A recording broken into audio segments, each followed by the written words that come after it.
It was a sweltering Texas night in the early 90s. The air in the club so thick with cigarette smoke you could barely see the stage. Bill Hicks walked out skinny in his familiar black suit, a fresh cigarette already in hand.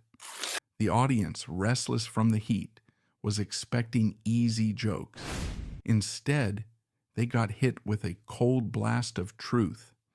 He started dissecting war, dissecting religion, and dissecting the very hypocrisy of society right in front of them.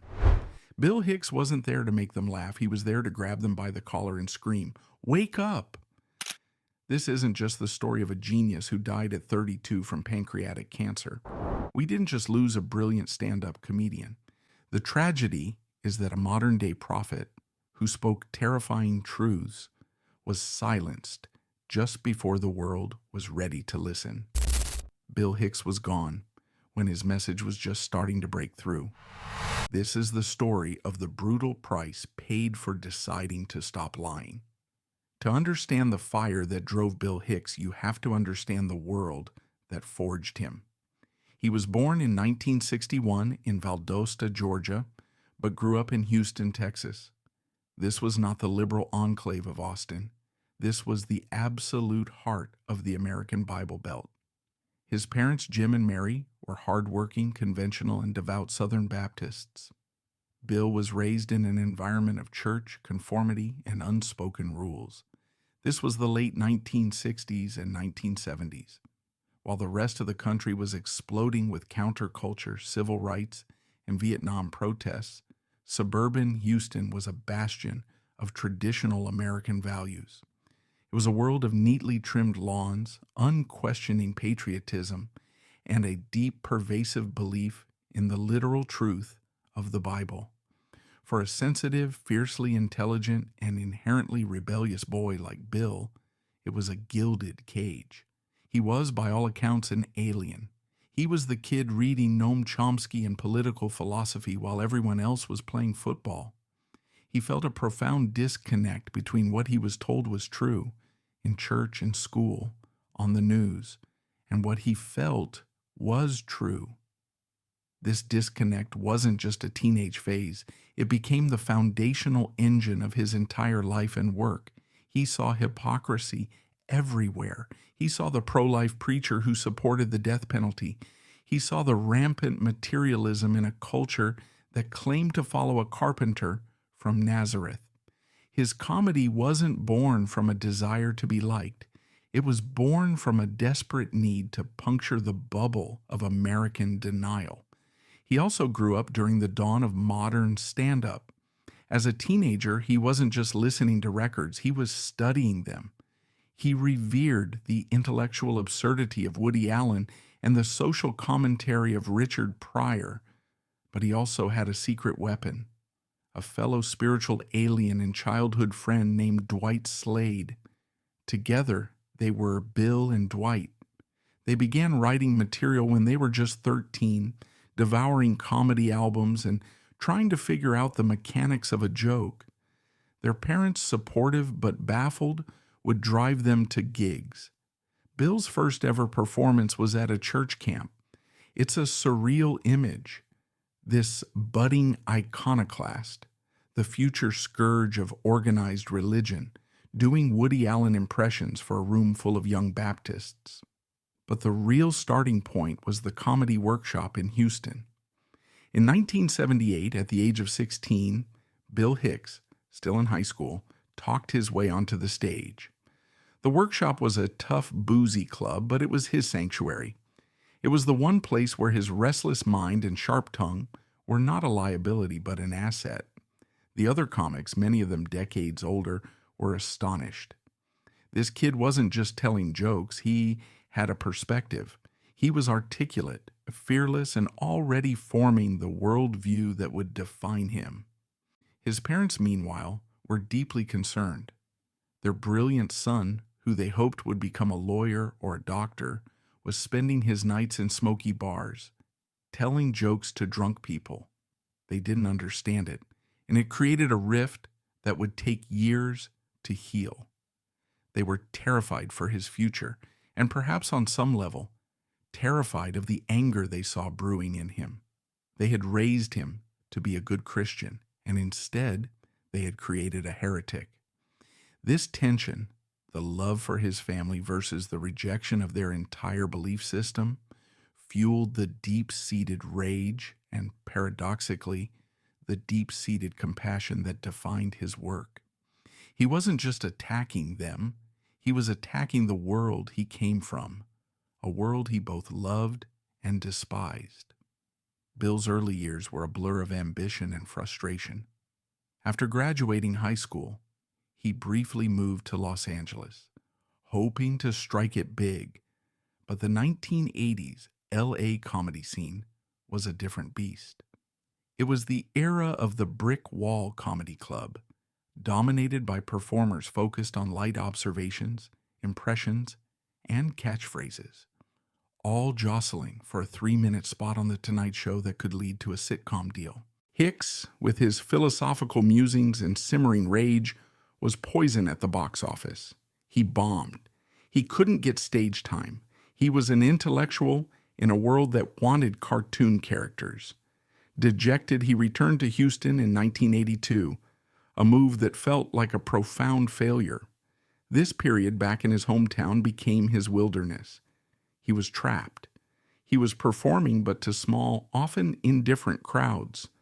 The frustration festered, and he turned to the classic escapes of a touring comic, alcohol and drugs. But for Bill, it wasn't just recreational, it was an extension of his philosophical quest. He was a voracious reader, devouring Terence McKenna, John Lilly, and texts on psychedelic mushrooms and sensory deprivation. He wasn't just trying to get high, he was trying to break on through to the other side. As his hero Jim Morrison would say, he genuinely believed that psychedelic drugs were a tool to strip away the bullshit of societal conditioning and see reality. This search for a higher truth, combined with the lonely, isolating life of a road comic, pulled him into a dark spiral of addiction. By the mid-'80s, his act was powerful, but erratic. He was brilliant one night, a drunken, incoherent mess the next. He alienated club owners and audiences. He was building a reputation, but it was for being difficult, volatile, and self-destructive.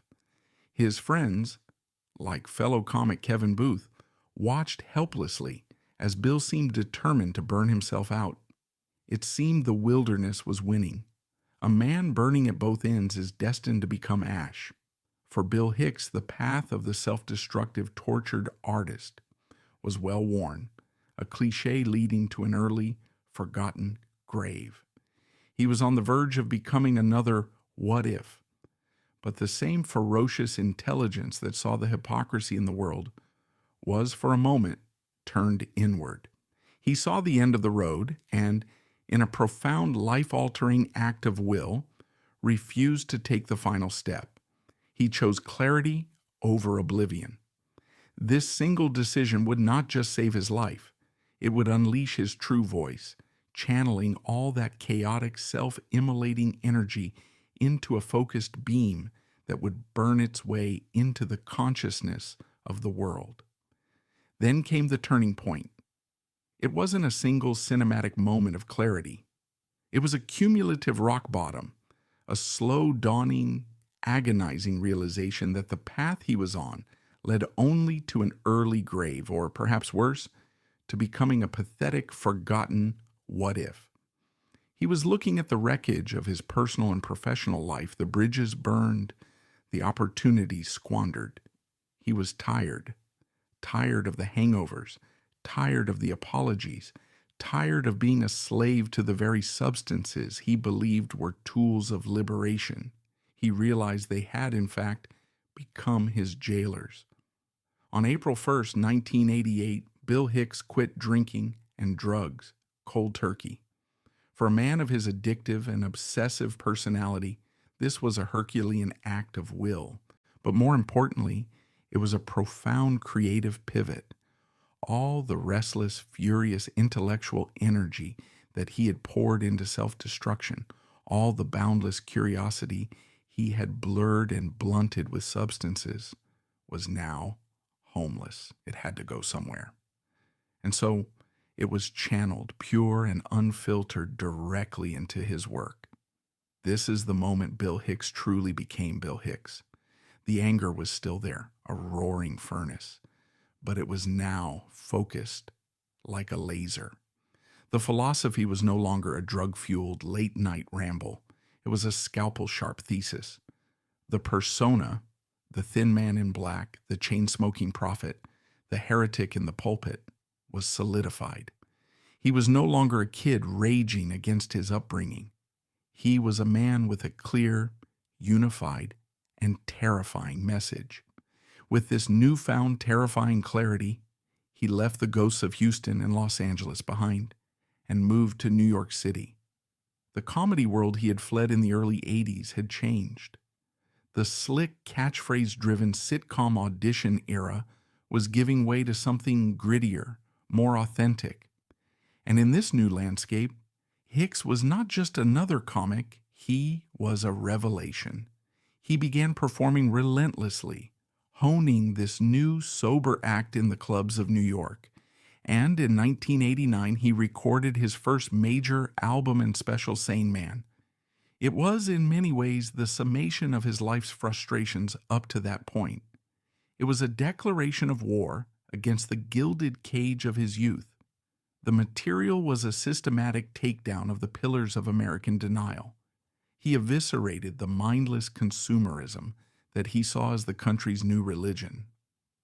You buy a lot of products, you're a good citizen, he'd sneer, perfectly encapsulating the hollow promise of the Reagan era. That's the only way to prove you're a good citizen, 'cause what, you don't buy? He wasn't just making a joke about shopping. He was making a profound moral point that to participate in this system was to be complicit in its soullessness. He deconstructed his religious upbringing, not with the simple dismissive atheism of a college freshman, but with the intricate, pained logic of a true heretic. He saved his most potent venom for the hypocrisy he saw at the heart of the pro-life movement. He would lay a logical trap for the audience, describing a hypothetical, screaming, anti-abortion protester. He would then, with surgical precision, dissect their position, culminating in a line that would become one of his signatures. You ever notice how people who are pro-life are also often very pro-death penalty? He'd let the contradiction hang in the air, a perfect damning silence.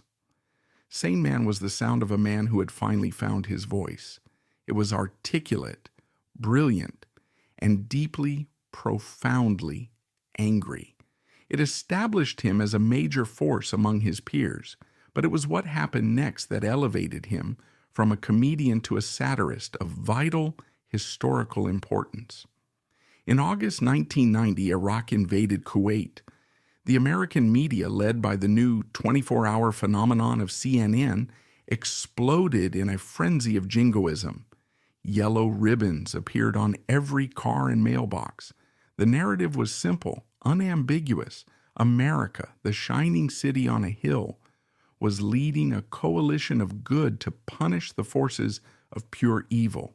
Patriotism was not just encouraged, it was mandatory.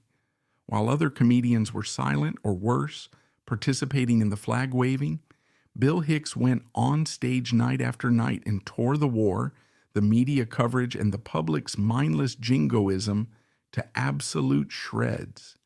This was not just brave, it was commercial suicide.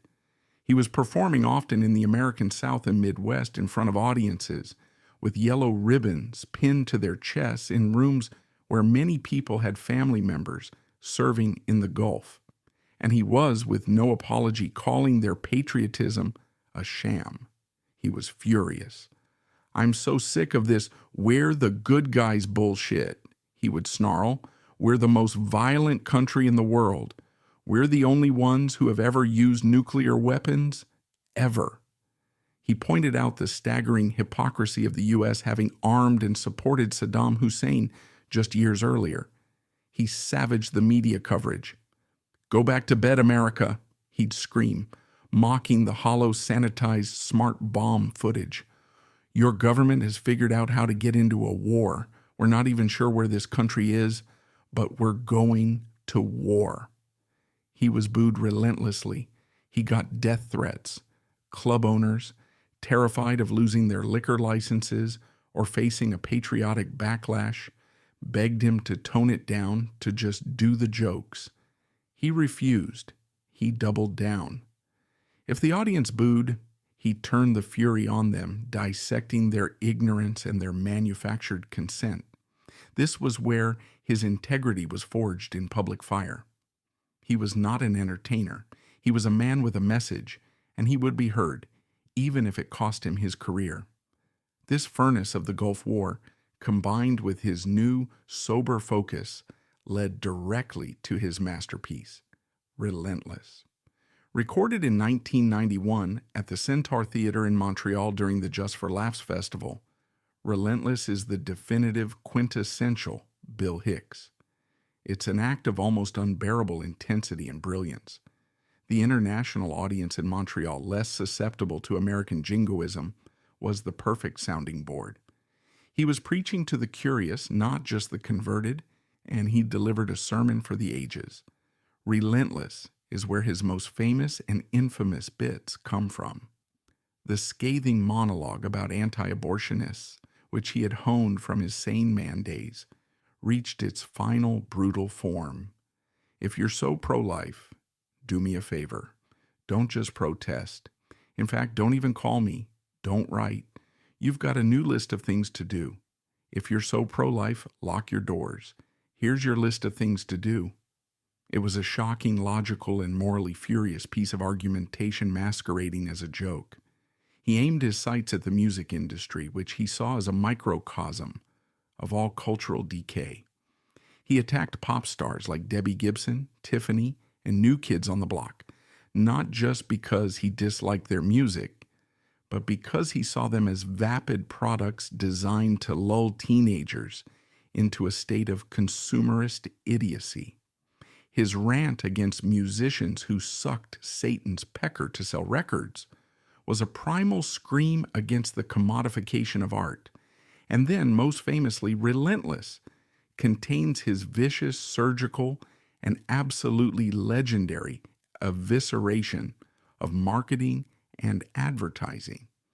This bit, more than any other, encapsulates his entire philosophy. He would set the scene, imagining a marketing executive approaching him after a show. "Hey, Bill, love your act, love what you're saying. We're with the new whatever cigarette, and we'd like you to do a commercial for us. We'll pay you a lot of money."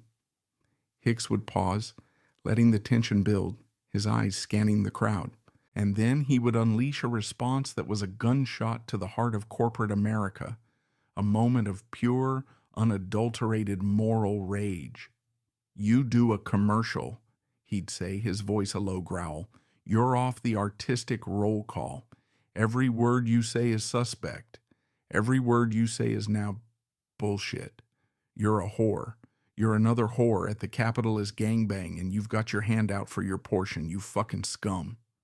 And then, the immortal, uncompromising climax. "I'm just saying, if you're in marketing or advertising, kill yourself. No, seriously. There's no rationalization for what you do. You are Satan's little helpers. You're evil. You are the ruiners of all things good. Seriously. No, this is not a joke. Well, there's other, more evil people. No, there's not. You are the head of the serpent. So if you're in marketing, kill yourself. It's the only way to save your soul." He wasn't just being shocking for shock's sake. He meant it. This was not hyperbole. He was drawing a final, non-negotiable moral line in the sand. He genuinely believed that art and commerce were incompatible. He believed that the one true job of an artist, whether a comedian, a musician, or a painter, was to be a conduit for truth, to take that gift, that sacred responsibility, and use it to sell a product was in his eyes a spiritual crime. It was the ultimate betrayal. This unwavering, unbending, and frankly terrifying integrity made him a god to a small, devoted following of other comics, musicians, and outsiders. But it made him absolutely toxic to the mainstream American entertainment industry. He was the man who could not compromise. He was unmanageable. He was dangerous. He would not play the game. And while America was baffled by him, while The Tonight Show wouldn't book him, while sitcom producers ran in the other direction, another country was listening very, very closely. The United Kingdom. British audiences, raised on the intellectual absurdism of Monty Python and the anarchic, anti-establishment political satire of shows like The Young Ones and comics like Ben Elton, didn't just understand Bill Hicks, they embraced him. They didn't see him as a shock jock, a label he despised. They saw him correctly as a philosopher. They saw him as a true, authentic heir to the countercultural spirit, a genuine American dissident in the vein of Lenny Bruce or George Carlin. In 1991, he performed at the Edinburgh Festival Fringe and was a sensation. The British press and television, particularly Channel 4, championed him. He was given his own specials, treated with a reverence that was completely alien to him. He was voted Hot Stand-Up by Rolling Stone magazine in 1993, a validation that was not lost on him. Finally, he had found his audience. He was no longer shouting into the void. He was selling out large theaters in London, playing to crowds who hung on his every word, who understood the philosophy behind the rage, who saw the compassion beneath the fury. It was the validation he had craved his entire life. This success didn't soften him, it emboldened him. It gave him the platform to become even more uncompromising, to dive even deeper. His act became denser, more political, more personal. He was at the absolute peak of his powers, a sober, focused, and internationally celebrated artist. In early 1993, Bill Hicks was on top of the world, touring Australia to sold-out crowds. He had finally achieved the impossible: international acclaim, creative freedom, and a hard-won sobriety. He was 31 years old, and after a decade of brutal, thankless work, he was at the absolute peak of his powers. But during that tour, a sharp, persistent pain in his side, which he had been brushing off as a pulled muscle or the general wear and tear of a hard road life, began to grow. It became an undeniable nagging presence. When he returned to the United States, the pain was no longer a nag. It was a siren. It was unbearable. On June 16, 1993, he went to a doctor in Little Rock, Arkansas, where his parents lived. The diagnosis was one of the most brutal and terrifying imaginable: pancreatic cancer. This was not a warning shot. This was a death sentence. Pancreatic cancer is one of the deadliest and fastest moving forms of the disease, often discovered only after it's too late. Bill's case was no exception. The cancer had already metastasized, spreading to his liver. The prognosis was beyond grim. He was given at most a few months to live. Bill Hicks, the man who had built his entire identity on staring down every sacred cow in Western civilization, the man who could dismantle a politician, a priest, or a CEO with pure, unadulterated logic and rage, was now facing the one opponent he couldn't satirize, intimidate, or outthink: his own mortality. The great cosmic and cruel irony was lost on no one. Here was a man who had spent his life raging against the external forces of bullshit, consumerism, government, religion, the media, that were, in his view, poisoning society. Now he was being killed by an internal, insidious, and silent traitor: his own body. His first reaction was not despair, but a kind of furious practical secrecy. He told almost no one. The public, the club owners, the audiences, and even most of his fellow comedians were kept completely in the dark. The only people allowed into this terrifying new reality were his immediate family, his parents, Jim and Mary, and his siblings, Steve and Lynn, and his tiny trusted inner circle, which included his creative partner and lifelong friend, Kevin Booth, and his manager and former girlfriend, Colleen McGarr. This secrecy was not about denial. It was about control. Bill Hicks had watched other performers get sick, and he had seen how the narrative instantly changed. They were no longer artists, they were tragedies. Their work was suddenly viewed through the sad, pathetic lens of pity. He would not have it. He was not going to be Bill Hicks, the dying comedian. He was just going to be Bill Hicks. He had a message, he had a philosophy, and he had a final act to perform. He was, quite simply, running out of time, and he could not afford to waste a single second of it on get-well-soon cards. What he did next is almost incomprehensible in its courage, its creative urgency, and its sheer defiant rage. Knowing he had only months to live, he didn't check into a hospice. He didn't go on a quiet spiritual retreat. He went on the road. He began a grueling secret farewell tour, all while starting debilitating weekly chemotherapy treatments. He was a man possessed. He was a man with a deadline. He had to get it all out. He had to get the message on tape. He had to ensure that his life's work, his final, most evolved philosophy, was preserved. The rage and brilliance that had defined Relentless now took on a new, frantic, almost divine urgency. He wasn't just angry at the world anymore. He was angry at time. He was recording 2 new albums simultaneously, Arizona Bay and Rant in E minor. These last recordings are astonishing, and they are essential to understanding the man's final state of mind. They are not the work of a man quietly accepting his fate, nor are they the maudlin reflections of a man looking back. They are the sound of a man screaming into the void, trying to wake everyone up before his own lights went out. Rant in E minor is particularly dark. It is arguably his most challenging, jagged, and uncomfortable performance. It's raw. It's pure, uncut fury. He's not even trying to be funny in the traditional sense. He's trying to tear the building down. His voice is a rasp. His delivery a relentless assault.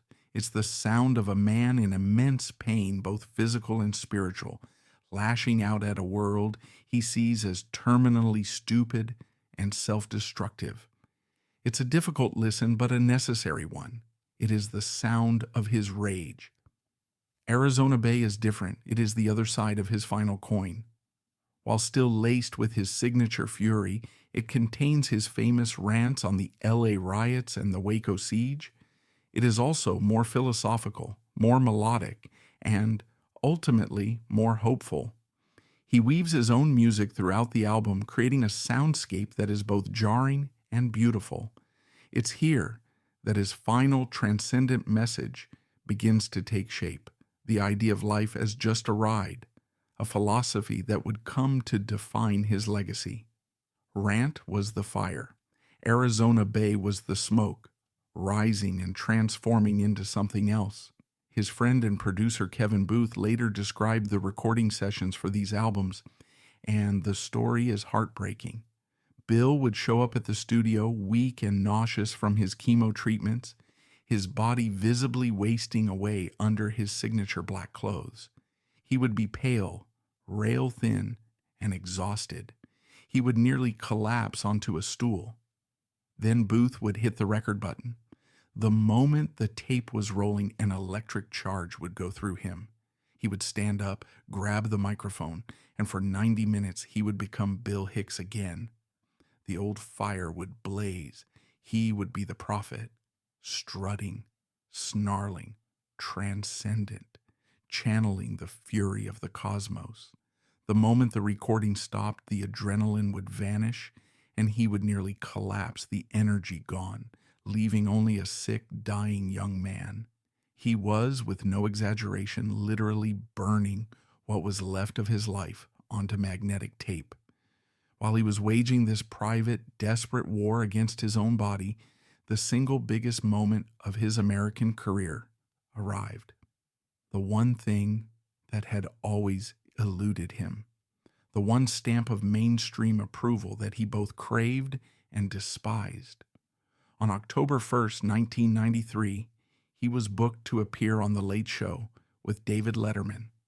This was it. This was not the old 12:30 a.m. late night show on NBC, where he had been a regular guest 11 times. This was the new massive 11:30 p.m. CBS platform. Letterman was now the undisputed king of late night, having just launched his new show to massive fanfare. An appearance here was not just a booking, it was a coronation. It was the mainstream corporate American establishment finally acknowledging his genius. For Bill, it was more personal.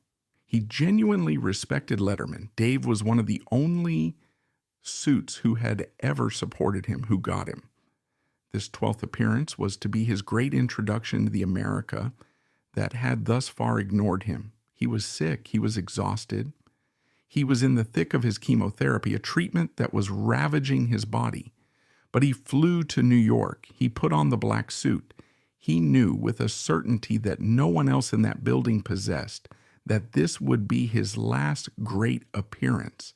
This was his last chance to speak to the entire country. He prepared his set. It was typical Hicks, sharp, challenging, and brilliant.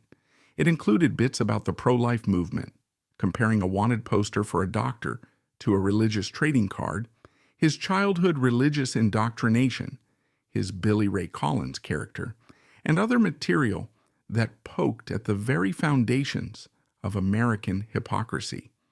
He went out and performed it. By all accounts, the set went well. The audience laughed. They were challenged. He finished, walked over to the panel, and sat down. He and Dave joked they had the easy rapport of two professionals who had known each other for years. The show wrapped. It was a success. Then the unthinkable happened. Back in the dressing room, buzzing from the performance, Bill was waiting with his manager. The show's producer, Robert Morton, came in. His face was ashen. He told Bill's manager, Colleen, that they had a problem. The network, the advertisers, the standards and practices department, they were uncomfortable with the material. They were cutting his entire set, all of it. Bill was devastated. This wasn't just censorship. This was a profound personal and complete betrayal. He had flown to New York while he was dying of cancer. He had given them his time, his respect, and what was left of his energy. And they had erased him. They had deemed his truth, the very truth he was sacrificing his last days to tell, as too controversial and unsuitable for public consumption. The irony was so thick, so bitter, it was almost satirical. It was the ultimate final crystallization of everything Bill Hicks had ever said about the media, about commerce, and about the cowardice of the mainstream. He had argued for years that art was being neutered by advertisers, that truth was being silenced by corporate interests. And now, in his most vulnerable moment, on his biggest stage, he had been proven right in the most painful and humiliating way possible. He didn't just get mad, he got articulate. He went home and wrote a furious 39-page single-spaced letter to the journalist John Lahr of The New Yorker, detailing the entire experience. He described the humiliation, the feeling of being treated like a cancerous growth. The irony of that phrase, written by a man literally being consumed by a cancerous growth, was lost on no one. David Letterman himself later called Bill to apologize, claiming it was his producer's decision and that he had been powerless to stop it. Bill was polite but heartbroken. He allegedly told Letterman, "This is the 12th time I've been on your show, and you're going to be the first one to censor me." The Letterman incident broke something in him. The betrayal was so perfect, so absolute, that it seemed to extinguish the last of his public fight. The man who had roared with defiance in Relentless, the man who had screamed into the void on Rant in E minor, was finally tired. The public battle was over. The cancer was advancing rapidly, the chemotherapy was no longer working, and he was in constant agonizing pain. He performed his final official show at Igby's in Los Angeles on January 5, 1994. The audience, as always, had no idea. They had no idea they were witnessing the end. They just saw Bill Hicks, a little thinner perhaps, but just as brilliant, just as angry. After that show, he hung it up. He retreated from the world, from the stage, and from the public eye. He went to his parents' home in Little Rock, Arkansas, the same home he had fled as a teenager, the very symbol of the conformity and religion he had rebelled against, now became his final sanctuary. There could be no more perfect or more cruel crystallization of Bill Hicks's entire life's message. He had told the world that the machine was corrupt, that advertisers were cowards, and that truth was a commodity to be bought and sold. The Letterman incident was his final bitter, "I told you so." This last betrayal seemed to extinguish the public-facing fire. The warrior was done. He had spent his last ounce of energy trying to deliver a message that the world, or at least his part of the world, still refused to hear. The battle was over. He now had only one task left: to retreat from the stage, from the noise, and from the hypocrisy, and to face the final, private truth of his own end. But in his wake, he left a legacy as jagged, contradictory, and challenging as his act. A problem that his death would only amplify. The most public, most immediate, and most painful controversy of his career, one that had haunted his final years and exploded after his death, was the accusation of plagiarism against fellow comedian Denis Leary. In the early 1990s, just as Hicks was breaking through with Relentless and his UK fame, a comedian from the Boston scene named Denis Leary exploded into the American mainstream. His MTV special, No Cure for Cancer, was a sensation. The persona was striking, a chain-smoking, angry, fast-talking, leather-jacketed truth-teller who raged against the machine. To the uninitiated American audience, he was a revelation. To Bill Hicks and his circle of friends, he was a thief. The similarities were not just coincidental, they were staggering. It wasn't just the persona, the cigarette, the leather jacket, the rage. It was the material. In some cases, lines from Leary's special and album were lifted almost verbatim from Hicks's material. The most famous example was Leary's signature song, Asshole, which was a direct, almost beat-for-beat adaptation of a long-running signature closing bit of Hicks's, I'm an asshole, I'm an asshole. But it went deeper. Leary's breakout song was Smoking, a defiant ode to the habit. The song contained the exact same premises, attitudes, and even specific phrases that Hicks had been meticulously honing on stage for years. Hicks had a classic bit about the irony of the running guru Jim Fixx dying of a heart attack. Suddenly, Leary had a Jim Fixx bit. Hicks had a long-standing routine about Judas Iscariot. Leary unveiled a suspiciously similar routine.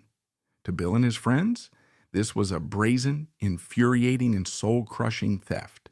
It wasn't just joke-stealing, a grubby but common practice in the comedy world. This was identity theft. Leary had taken Hicks's meticulously crafted persona, his most personal routines, his entire philosophical worldview, and then sanded off all the difficult intellectual and philosophical edges. He had removed the anti-consumerist rants, the deep dives into consciousness, the political deconstruction. He had taken Bill's very soul, turned it into a shallow, marketable rock and roll product, and sold it to MTV. The bitter, agonizing irony was this.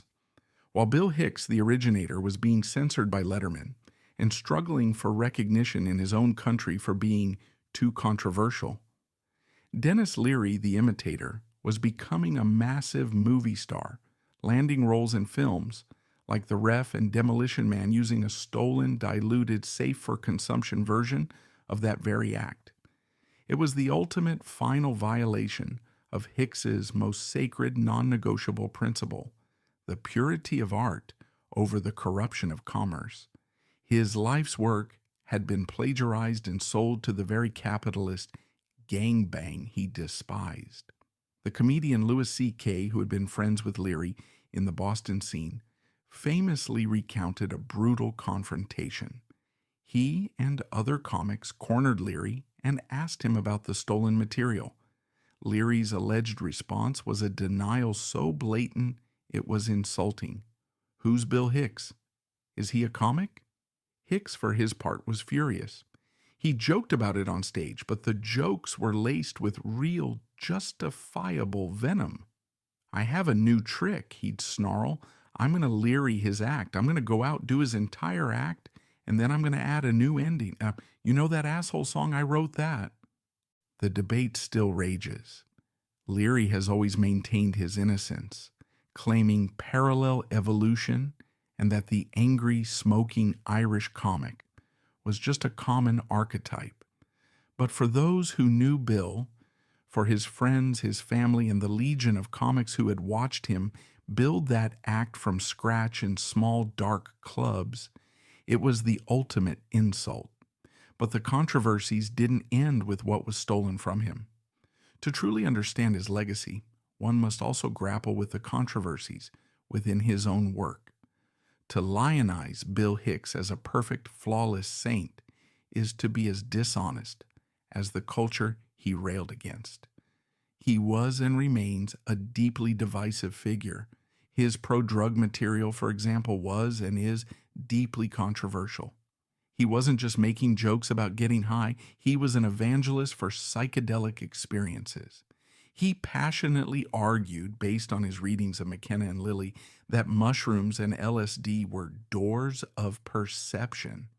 He believed they were tools to deprogram the human mind from the bullshit of societal conditioning. He famously argued, why is marijuana against the law? It grows naturally upon our planet. Doesn't the idea of making nature against the law seem a bit unnatural? His most beautiful philosophical pieces, including the Just a Ride speech, were born from these experiences. To his critics, this was wildly irresponsible. He was a man with a microphone endorsing self-destruction.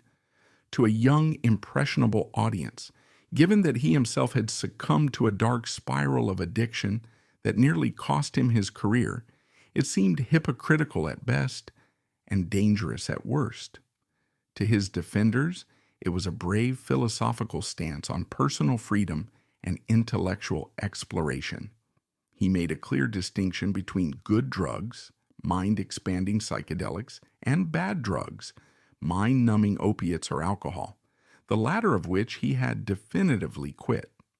Furthermore, a significant portion of his material has not aged well.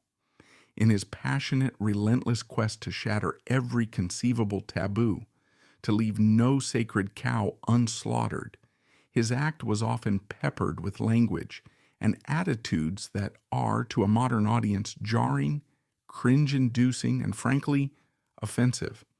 His material, particularly in his earlier pre-sober days, could be deeply misogynistic, relying on crude, angry, and violent tropes about women.